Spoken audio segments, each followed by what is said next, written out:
husband songs. He was fucking awful. I honestly. So who's this song? You got to guess that. As well. Who else saw that? Yeah. The high quality ones you get from China. Yeah, made in China. Look. It's a lovely figure. Oh. Likeable. Origami sticky note pad. This is for someone who knows that I use office supplies for my personal crafts. Grow your own hairy beaver. But I already have one. It's a little chia pet. Oh, this is the best. I need a t-shirt. Oh, look at that. Drag queen. Hours for fun. What is massive? It's me as an angel. It's like a jigsaw. From crystals. Oh yeah, 9,000. You brought the family. That's for squirrel stuff. Oh my god. You do love squirrels. Oh my god, it's a squirrel feeder.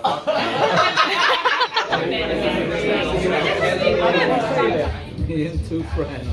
We're hoping to join the choir. Wacky Christmas bazaar. I think it's because there's orange juice in it.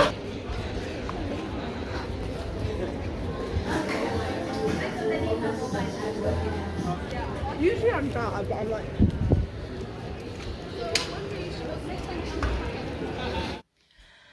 Can I just reiterate how terrible it was an idea for me to rebook Anman's tennis for Saturday morning for the year?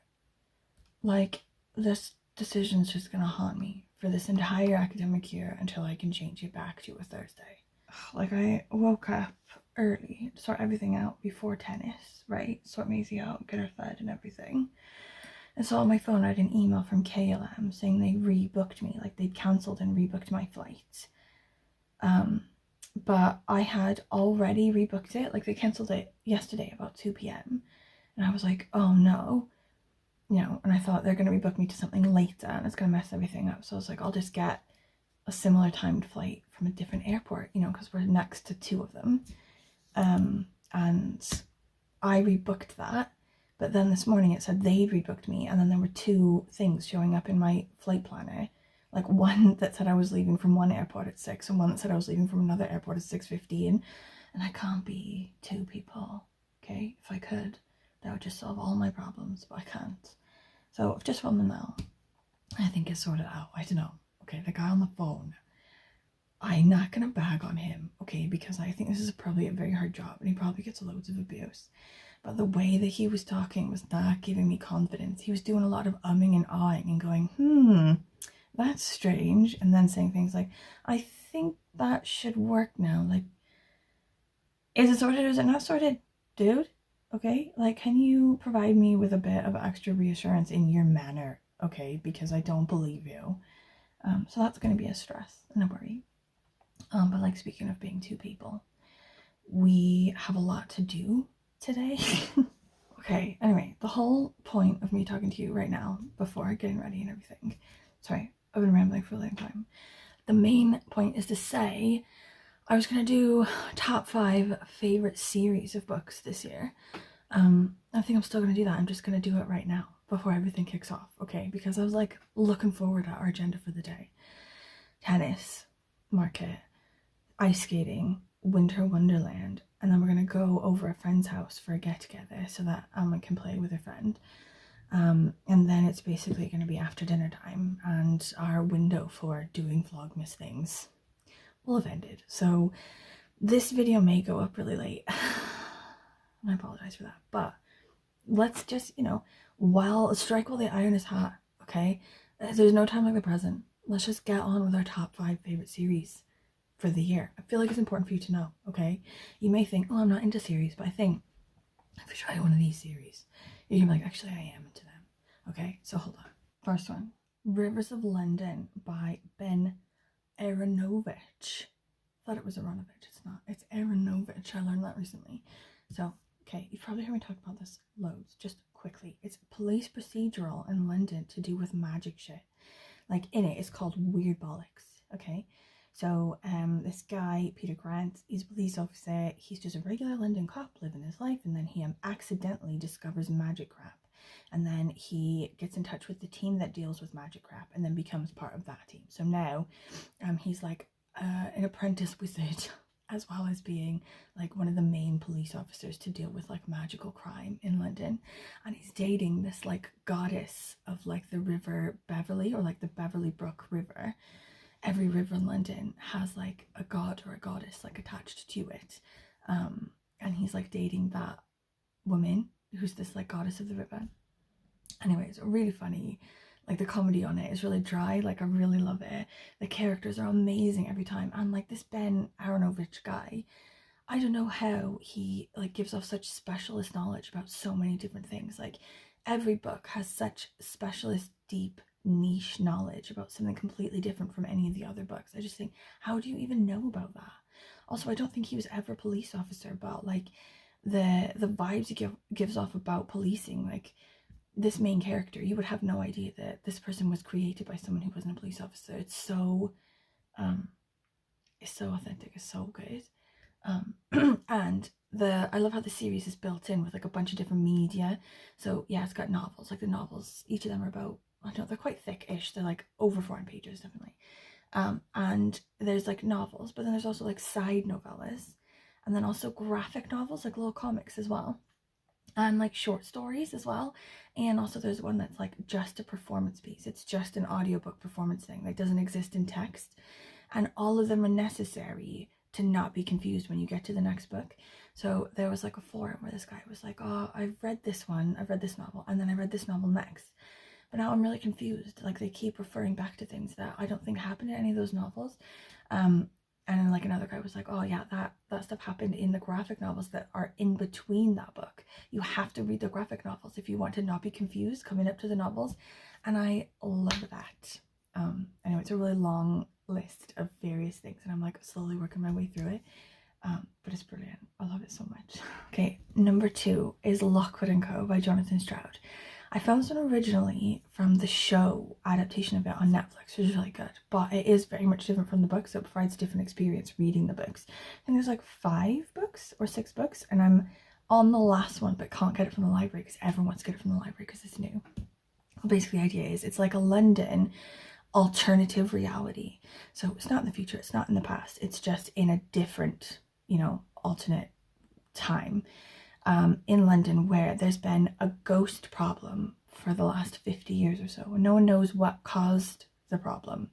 No one understands how it went from just being like normal life, whatever, to being like a world where ghosts regularly haunt the nighttime and kill people. They've got all these like researchers and like huge agencies like working on the problem, trying to like figure out what's happened to like rip the wall between the living and the dead so the dead can come in. And the only people who can see these ghosts, like they can kill anyone, these ghosts, but the only people who can see them are young people. So like once you get to, you know, about 17, 18, 19, 20 years old, you start to lose the ability to see them. So adults, they know it's nighttime and they know that they're there and they know that they're in danger, but they can't see them at all, you know, or they can't sense their presence in any real way. So they sort of just stay in their houses, like with all the protections up, like charms and like special metals and stuff like that around their houses, and they stay in their houses for like a curfew in the nighttime. And then these agencies that sort of get rid of ghosts, they like fight them and remove them from places. They're made up of like, say, an adult supervisor and then like a bunch of like 12-year-olds, you know, like because the 12-year-olds are the only people that can see them. So you have this main character, Lucy. She lives in the north. And something happens with the agency she's at. It's sort of like there's an incident where a bunch of people are killed and she's like accused, or like the person who should be accused isn't accused. She's fed up and she just leaves in the night, and she goes to London and she tries to join one of the big agencies, but they won't have her.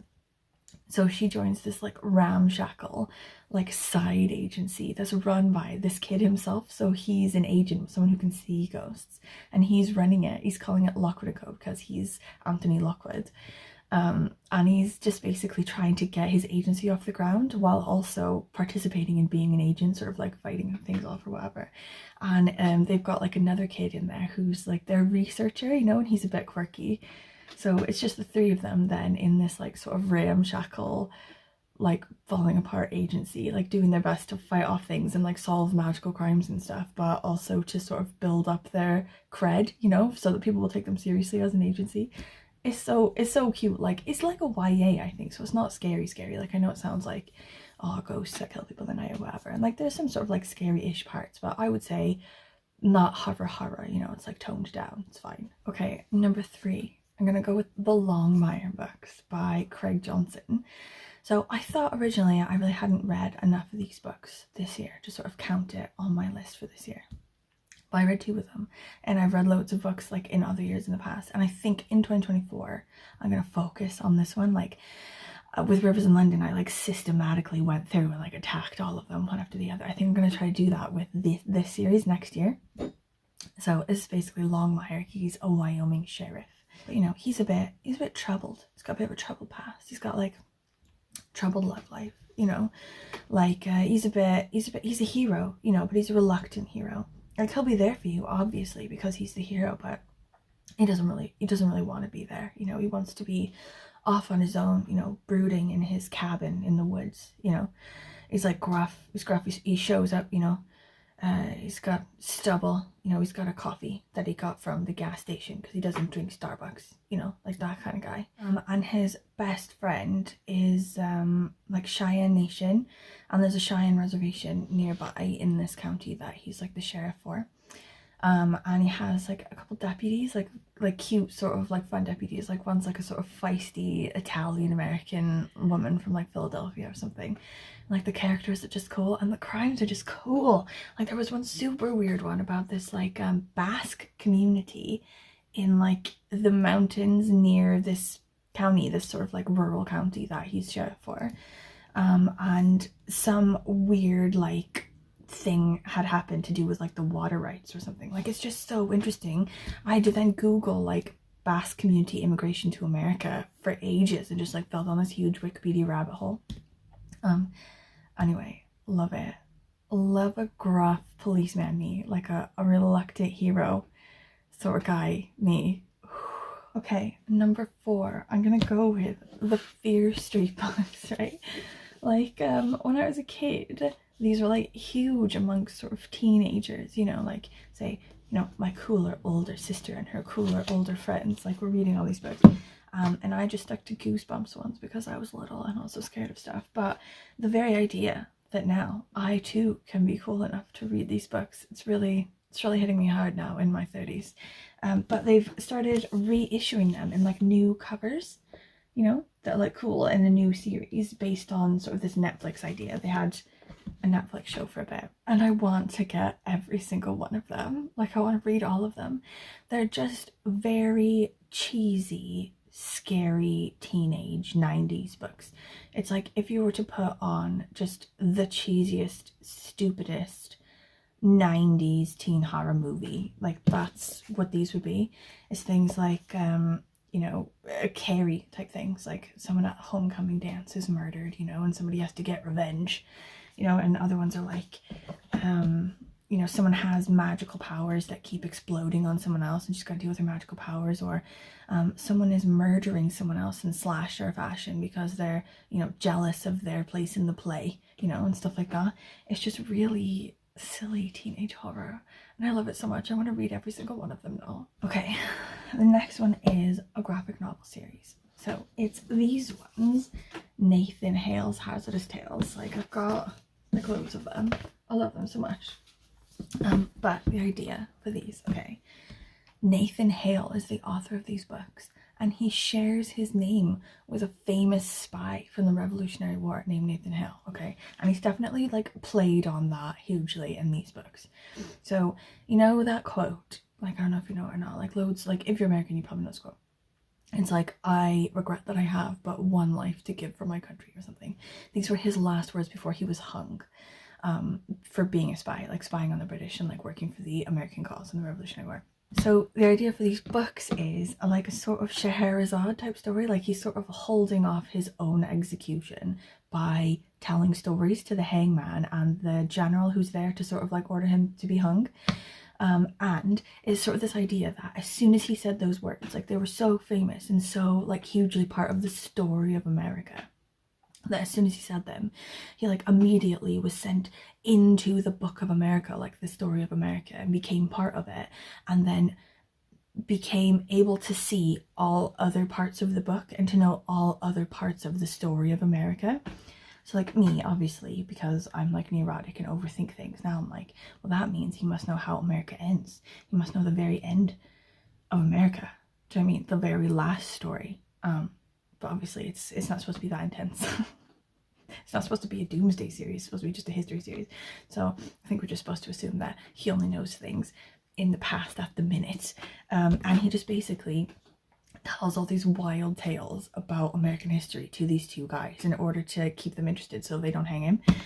This one is Donner Dinner Party. This one is about the Donner Party that sort of messed up their trek west in a covered wagon, ended up stuck in the mountains and having to eat each other. This one is Underground Abductor. This one is about Harriet Tubman and the Underground Railroad. She apparently saved basically her whole family and fucking loads of other people's families by sort of sneaking them north and into Canada. Treaties, Trenches, Mud and Blood. I think this one is my favorite one actually because it was super interesting. This one's just about World War One, basically how it started and sort of the basics of it. Like it's really funny and it's really cute. I think it's for teenagers, like a sort of like high school history class sort of age. So it's pretty easy to read, but it's not, you know, too babyish and too kid-like, and it's really interesting, factual. Like I found out when I read this that I know an absolute load about World War II, but not really that much about World War One. Do you know what I mean? And it was super, super interesting. The one that's next for me in the line of like ones that I'm reading, I think is one about the establishment of like Yellowstone National Park or something, which sounds really interesting. If you have a favorite series that you are blowing through, or like you have blown through in the past and you are just absolutely loving, please let me know, okay? Because apparently that's my life now. Like that's my era. I think that's what's going to be my 2024. Like I'm just going to sort of take series, start at one and just like annihilate them all the way through. Do you know what I mean? Without stopping.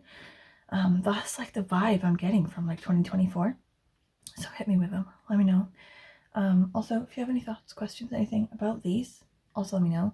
I apologize if you've heard me talk about them for loads. Okay, Speds.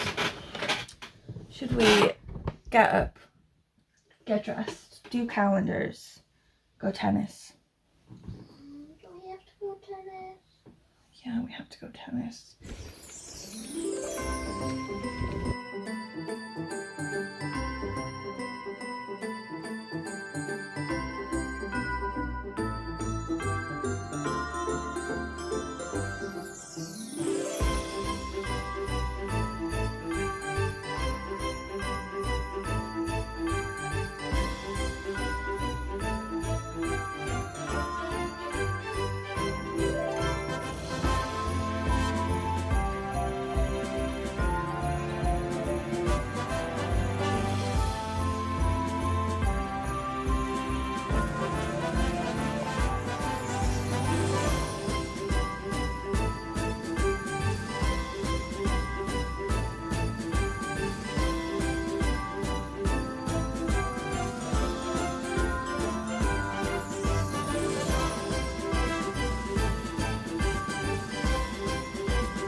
I was thinking today at the fair, and I think last night I agreed to join a choir.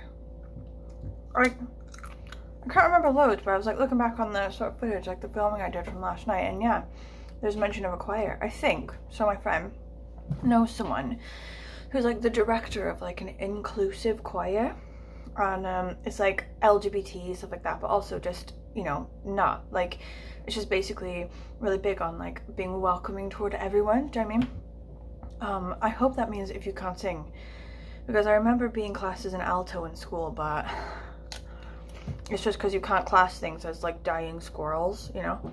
I was, to be fair, looking for a new hobby to start in 2024. Like apparently that hobby will be adult choir. Like why not? Okay, the Spud and I are finally home. Finished a lot of things we gotta do today. I think we're just gonna hang out for girls' night. Last girls' night without Daddy.